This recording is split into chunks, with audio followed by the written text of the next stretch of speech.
Hello everyone, मैं Shailesh Yadav, assistant professor geography और department of college education government of Rajasthan द्वारा जो ज्ञान सुधा चैनल स्टार्ट किया गया है उस चैनल के माध्यम से आज हम पढ़ेंगे भारत के प्रमुख चट्टानी समूह या भारत के प्रमुख शैल समूह। तो स्टार्ट करते हैं इसको। स्टार्ट करने से पहले आपको पता होना चाहिए कि जो सेट या समुच्चय है या जो इकाइयाँ हैं शैलों के वर्गीकरण करने की, उसमें जो सबसे बड़ा वर्ग है उसको हम कहते हैं समूह।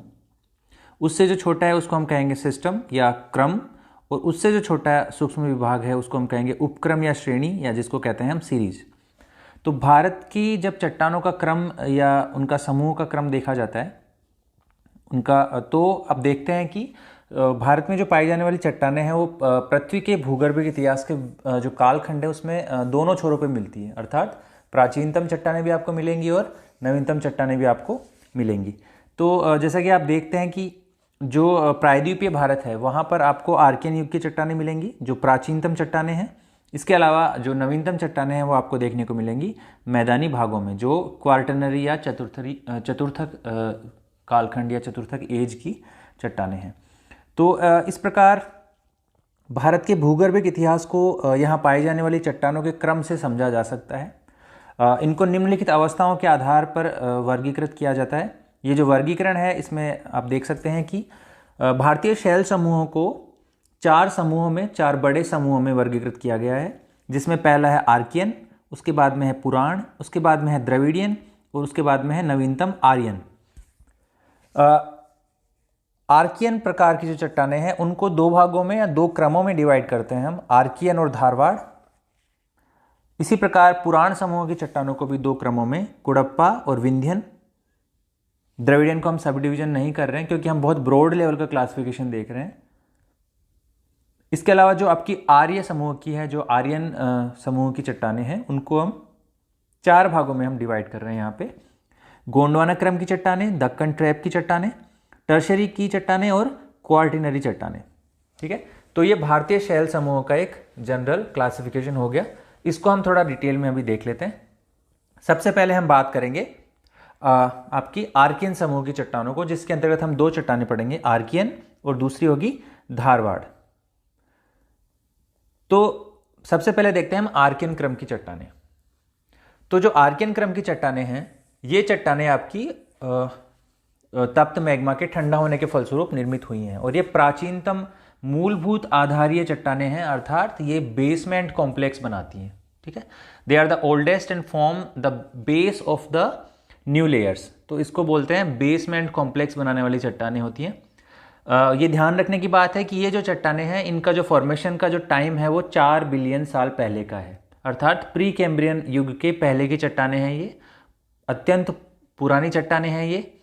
ठीक है, इतनी पुरानी है कि वर्तमान में इनका रूपांतरण हुआ है और इनका जो मौलिक रूप है वो नष्ट हो चुका है। ये जीवाश्म रहित चट्टानें हैं, अर्थात ये एजोइक या इनको बोल सकते हो अनफॉसिलिफेरस, ये प्लूटोनिक इंट्रूजन्स हैं।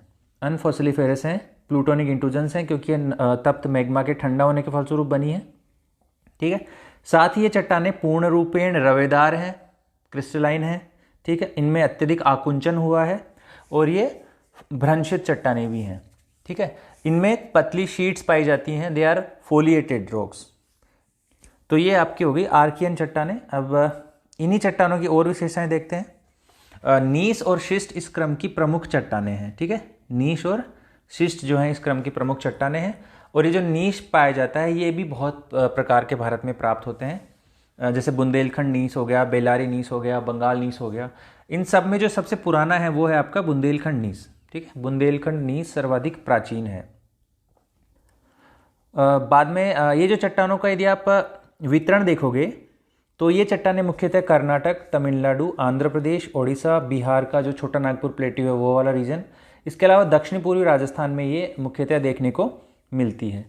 एक बात और नोट करने की यहाँ पर यह है कि ये महान हिमालय का आधारीय भाग बनाती हैं। जैसा कि मैंने कहा कि ये बेसमेंट कॉम्प्लेक्स बनाती हैं, तो ये महान हिमालय का आधारीय भाग इन चट्टानों द्वारा ही निर्मित है।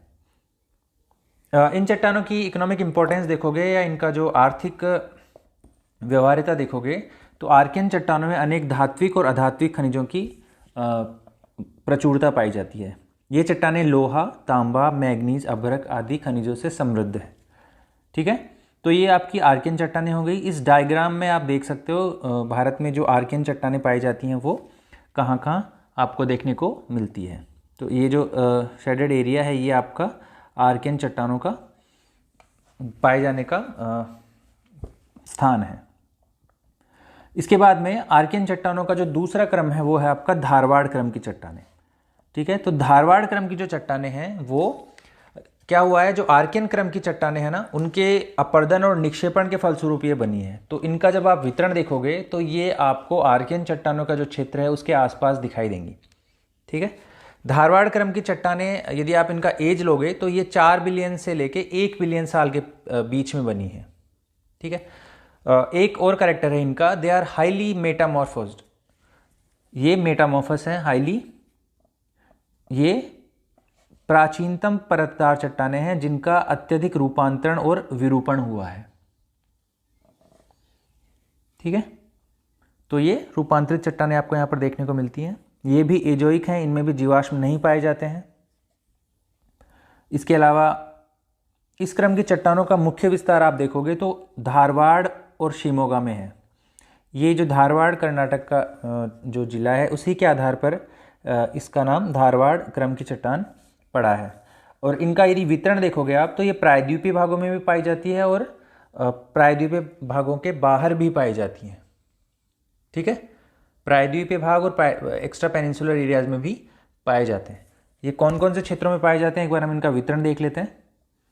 प्रायद्वीपीय भारत में धारवाड़ की जो चट्टानें होती हैं ये दक्षिणी दक्कन प्रदेश में, उत्तरी दक्कन प्रदेश में, उत्तरी कर्नाटका से कावेरी घाटी तक धारवाड़, बेल्लारी और शिमोगा जिलों में।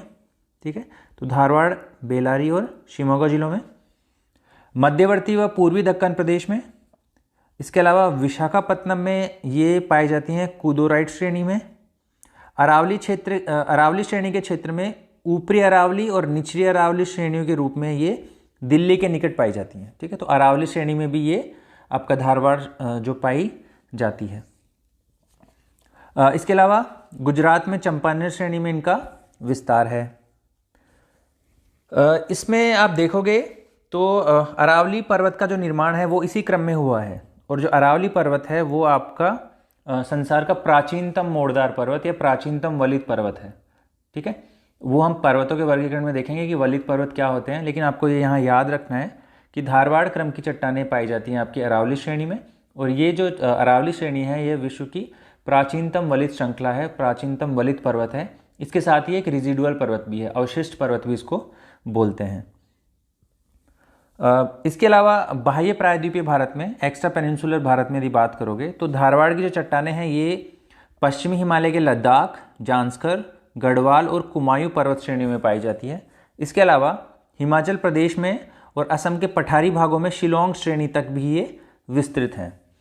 अब इनकी आर्थिक व्यवहार्यता की बात करते हैं। इनकी इकोनॉमिक इंपॉर्टेंस देखोगे आप तो आर्थिक दृष्टि से ये चट्टानें भारत में पाई जाने वाली सभी चट्टानों में सर्वाधिक महत्वपूर्ण है। क्यों महत्वपूर्ण है ये? क्योंकि इसमें हाई ग्रेड के आयरन ओर पाए जाते हैं, क्योंकि इसमें जो लौह अयस्क है वो उच्च क्वालिटी के लौह अयस्क पाए जाते हैं। इनमें सभी प्रमुख धात्विक में क्या क्या है? लोहा, सोना, मैग्नीज, तांबा, टंगस्टन, क्रोमियम, सीसा आदि, और अधात्विक पदार्थ जिसमें अभ्रक, संगमरमर इत्यादि खनिज यहाँ पर पाए जाते हैं। ठीक है, तो ये हो गया आपका धारवाड़ क्रम की चट्टानें। और ये धारवाड़ क्रम की चट्टानों का ये आप फिगर देखोगे तो जो आर्कियन क्रम की चट्टानें हैं उनके समीपस्थ स्थानों में आपको ये धारवाड़ क्रम की चट्टानें देखने को मिलेंगी। इसके बाद में जो दूसरा समूह है वो है आपका पुराण समूह, जिसको भी हमने दो भागों में डिवाइड किया है। पहला है कुडप्पा और दूसरा क्या है? दूसरा है विंध्यन।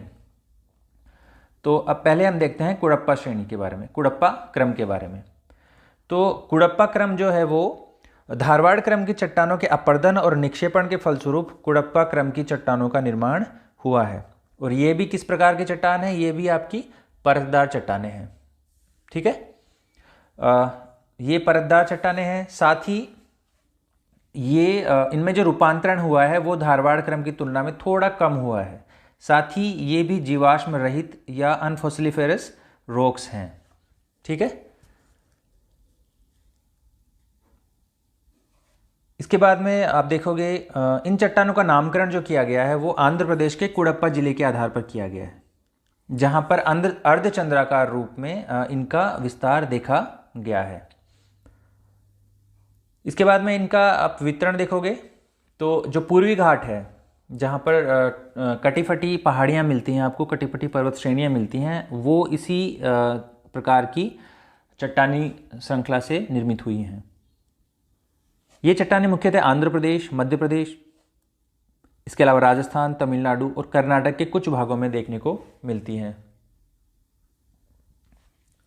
इनका एग्जाम्पल दोगे आप तो कृष्णा श्रेणी, इसके अलावा नल्लामल्ला, पापघनी, चेयार, ये जो पर्वत श्रेणियाँ आपको देखने को मिलेंगी पूर्वी घाट पे।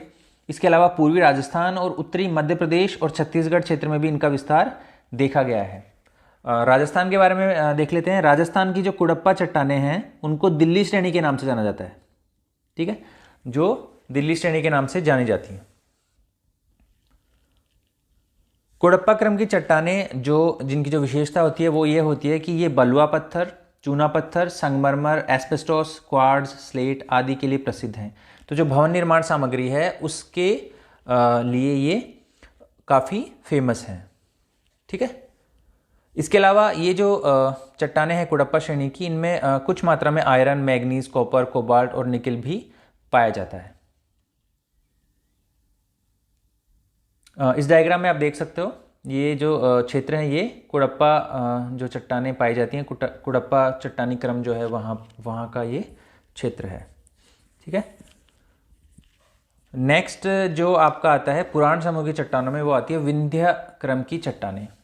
तो जो विंध्य क्रम की चट्टानें हैं इनका निर्माण कुडप्पा चट्टानों के निर्माण के पश्चात हुआ है, ठीक है। दूसरा, छिछले सागर और नदी घाटियों में तलछट के निक्षेपण से इनका निर्माण हुआ है। इस प्रकार ये भी किस प्रकार की चट्टानें हैं? परतदार चट्टानें हैं। इसमें आप देखोगे कि अभी तक कहीं किसी भी प्रकार के चट्टानी समूह में हमने ये नहीं कहा कि वहाँ पर जीवाश्म मिले हैं, लेकिन जो विंध्यन क्रम की चट्टानें हैं वहाँ पर सूक्ष्म जीवों के जीवाश्म होने के प्रमाण हमें देखने को मिलते हैं।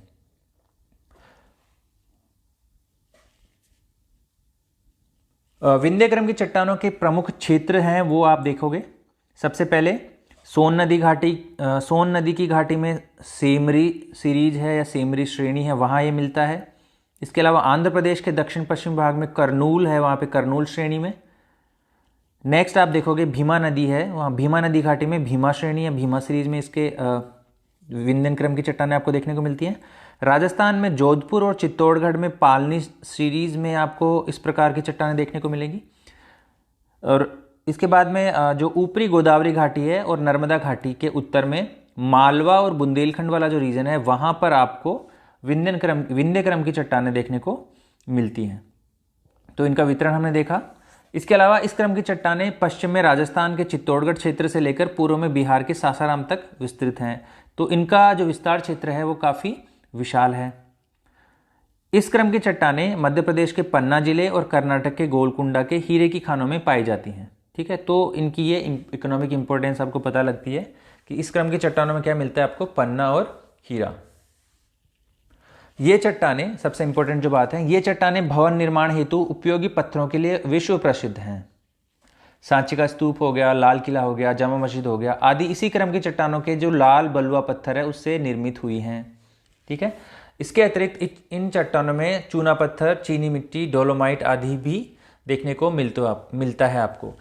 विंध्यन श्रेणी की चट्टानों की एक विशेषता क्या है कि वहाँ पर आपको जो मेटेलिफेरस मिनरल्स हैं या जो धात्विक खनिज है वो नहीं मिलते हैं। It is devoid of metalliferous minerals but provides large quantities of durable stones, ornamental stones, lime stones, pure glass making sand etcetera. मतलब यहाँ पर जो भवन निर्माण उपयोग हेतु जो पत्थर वगैरह मिलते हैं वो पाए जाते हैं, लेकिन यहाँ पर फॉसिली जो आपके मेटेलिफेरस मिनरल्स हैं या जो धात्विक खनिज है वो यहाँ पर नहीं मिलते हैं। तो कई बार ये डिफरेंस पूछा जाता है विंध्यन सीरीज़ में और जो कुडप्पा सीरीज़ में। तो एक मेन डिफरेंस इनमें यह है कि कुडप्पा में आपको मिलते हैं जो मेटेलिफेरस मिनरल्स मिलते हैं, लेकिन आपको विंध्यन सीरीज़ में ये नहीं मिलते हैं। तो ये आपको पता होना चाहिए। इसके बाद में ये आप देख सकते हैं इसका डायग्राम। अच्छा, जो विंध्यन समूह है, विंध्यन जो आपका क्रम की चट्टानें हैं, इसका जो नाम डिराइव हुआ है वो आपका विंध्यन जो श्रृंखला है उससे डिराइव हुआ है। इसके बाद में तीसरा जो समूह है वो है द्रविडियन रॉक सिस्टम या द्रविडियन समूह की चट्टानें, और इनका जो फॉर्मेशन का फेज है वो लगभग 600 से लेकर 300 मिलियन वर्ष पुराना है। द्रविडियन समूह की चट्टानें जीवाश्म युक्त होती हैं, सबसे बड़ी बात। इस समूह की चट्टानें प्रायद्वीप के बाह्य भागों में मिलती हैं, एक्स्ट्रा पेनिनसुलर एरिया में मिलती हैं। ये चट्टानें हिमालय में निरंतर क्रम में आपको दिखाई देती हैं। इनका वितरण जो है कश्मीर के बारामूला और अनंतनाग जिलों और पीर पंजाल क्षेत्र जो है वहाँ पर, इसके अलावा हिमाचल प्रदेश के स्पीति आदि में भी ये देखने को मिलता है। इस क्रम की चट्टानों की जो विशेषता है वो ये है कि यहाँ पर क्वार्ट्जाइट, कोयला, बलुआ पत्थर, शैल और चूना पत्थर आदि प्राप्त होते हैं। ठीक है, ये जो चट्टानें हैं ये सेडिमेंट्री रॉक से मिलती हैं और यहाँ पर अबंडेंट फॉसिल्स मिलते हैं, ये फॉसिलिफेरस हैं, यहाँ पर जीवाश्म आपको मिलते हैं जैसे कि मैंने आपको पहले बताया। अच्छा, सबसे इम्पोर्टेंट चीज़ जो यहाँ पर ध्यान देने की है कि ये, हालांकि इनका नाम है द्रविडियन समूह की चट्टानें, लेकिन ये आपके एक्स्ट्रा पेनिनसुलर रीजन में मिलती हैं। बेसिकली जो आपका हिमालय और गंगा प्लेन है वहाँ पर मिलती हैं, और ये बहुत ही रेयरली मिलती है पेनिनसुलर इंडिया में, and they are very rare in peninsular areas. तो ये याद रखने का है फैक्ट है कि जो द्रविडियन समूह की चट्टानें हैं वो मुख्यतः आपको एक्स्ट्रा पेनिनसुलर रीजन या जो प्रायद्वीपीय क्षेत्र है उसके बाहरी भागों में देखने को मिलती है।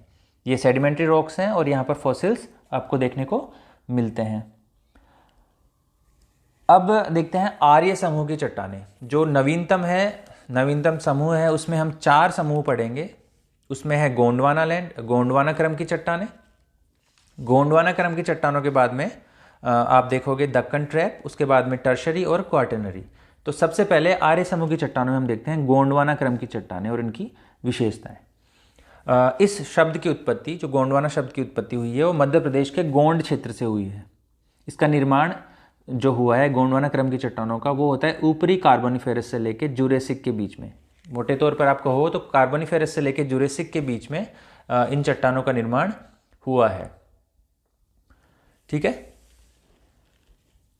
उसके बाद में मछलियों और अन्य रेंगने वाले जीवों के अवशेष इस क्रम की चट्टानों में आपको देखने को मिलते हैं, और इस क्रम की चट्टानों की परतें अभी भी हॉरिजॉन्टल या क्षैतिज अवस्था में प्राप्त होती हैं, और इसी में जो होता है आपका कोयला मिलता है। भारत का 98% कोयला इस क्रम की चट्टानों की विशेषता क्या है कि भारत का जो टोटल कोयला मिलता है उसका 98% कोयला इसी संरचना में या इसी गोंडवाना क्रम की चट्टानों में आपको पाया जाता है। ठीक है, आप देखोगे इसमें कि जो कार्बोनिफेरस युग था उसमें प्रायद्वीपीय भारत में कई फोल्ट बने, कई भ्रंशों का निर्माण हुआ, और इन भ्रंशों की मध्य की भूमि के धंसने से बेसिन के आकार के गर्तों का निर्माण हुआ।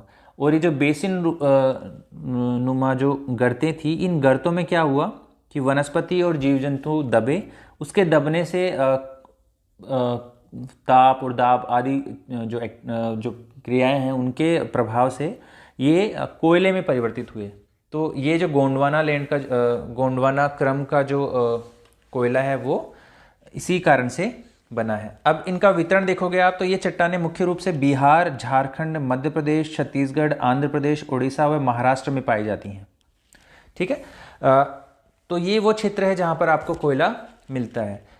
लोअर गोंडवाना में आपको मिलेगा तालचेर, दामुदा और पंचेत सीरीज, और ऊपरी गोंडवाना में आप देखोगे तो महादेव, राजमहल, जबलपुर और उमिया सीरीज। ये आपकी गोंडवाना लैंड की जो सीरीज हैं या श्रेणियां हैं वहाँ पर ये पाई जाती हैं। और ये आपका आप देख सकते हो इसमें डायग्राम में, ये आपका छोटा नागपुर वाला बेल्ट है जहाँ पर ये गोंडवाना क्रम की चट्टानें पाई जाती हैं, और ये वही एरिया है जहाँ पर आपको भारत में कोयले का विस्तार देखने को मिलेगा। ठीक है, इसके बाद में नेक्स्ट देखते हैं आर्यन समूह की चट्टानों में जो दूसरा है वो है डेक्कन ट्रैप। डेक्कन ट्रैप क्या है? मीसोजोइक युग के अंतिम काल में प्रायद्वीपीय भारत में ज्वालामुखी क्रिया प्रारंभ होती है। मेसोजोइक के अंतिम युग में ज्वालामुखी क्रिया प्रारंभ होती है। इस प्रकार दरारों के माध्यम से लावा का उद्गार होता है और वो चट्टानें बनती हैं। और ये जो दरारों के माध्यम से जो लावा का उद्गार होता है, तो ये जो उद्भेदन होता है लावा का, वो दरारी प्रकार का उद्भेदन होता है। ठीक है, तो उसमें ट्रैप बनता है। इनके निर्माण का काल कहाँ से कहाँ तक है? जो आपका आर्यन समूह की चट्टानें हैं, इनका निर्माण आर्यन समूह में जो आपका दक्कन ट्रैप का जो निर्माण काल है वो कहाँ से कहाँ तक है? क्रिटेशियस से लेके ये इयोसीन काल तक जारी रहता है। इसके बाद में आप देखोगे कि जो लावा का निरंतर प्रवाह हुआ उसके वजह से सीढ़ी नुमा आकृति बनती है, और इसी को कहा जाता है आपका ट्रैप। और ये संरचना जो है आपकी ट्रैप जो है, ये आपका जो दक्कन ट्रैप बना है, इस संरचना में बेसोल्ट और डोलोराइट चट्टानों की प्रधानता आपको देखने को मिलती है। और यदि अब आप इनका वितरण देखोगे तो ये जो दक्कन ट्रैप है इसका वितरण महाराष्ट्र के अधिकांश भाग में, गुजरात में, मध्य प्रदेश में, तमिलनाडु में और आंध्र प्रदेश के कुछ भागों में देखने को आपको मिलता है। ठीक है, सबसे इंपॉर्टेंट बात आपको जो याद रखनी है दक्कन ट्रैप के बारे में वो ये है कि इसका जो निर्माण काल है वो मेसोजोइक युग का अंतिम काल है, क्रिटेशियस में हुआ है। तो क्वेश्चन आया हुआ है कि जो दक्कन ट्रैप है वो कब बना, तो वो बना आपका क्रिटेशियस युग में। ठीक है, और ये जो बना है वो दरारी उद्भेदन के द्वारा बना है। आप देखोगे इसका जो विस्तार है वो उत्तर पश्चिम भाग में लावा की इसकी मोटाई जो है वो सर्वाधिक है, वो लगभग 2000 मीटर तक है। पश्चिम से पूर्व और दक्षिण की ओर मोटाई में क्रमशः कमी आती है। नागपुर में इसकी मोटाई मात्र 15 मीटर है, जबकि जबलपुर में ये लगभग 6 मीटर तक प्राप्त होती है। ये चट्टानें जो हैं वो काफ़ी कठोर हैं, और ये इन्हीं दक्कन ट्रैप की चट्टानों के विखंडन से ही काली मृदा का निर्माण हुआ है, जिसको काली कपासी मृदा भी बोलते हैं, जिसको काली कपासी मृदा या दूसरा नाम इसका रेगुर भी है, उसके नाम से इसको जाना जाता है। क्यों जाना जाता है? क्योंकि यहाँ पर इस मिट्टी में कपास का उत्पादन सर्वाधिक होता है और ये कपास के उत्पादन के लिए विशेष रूप से योग्य भूमि मानी जाती है।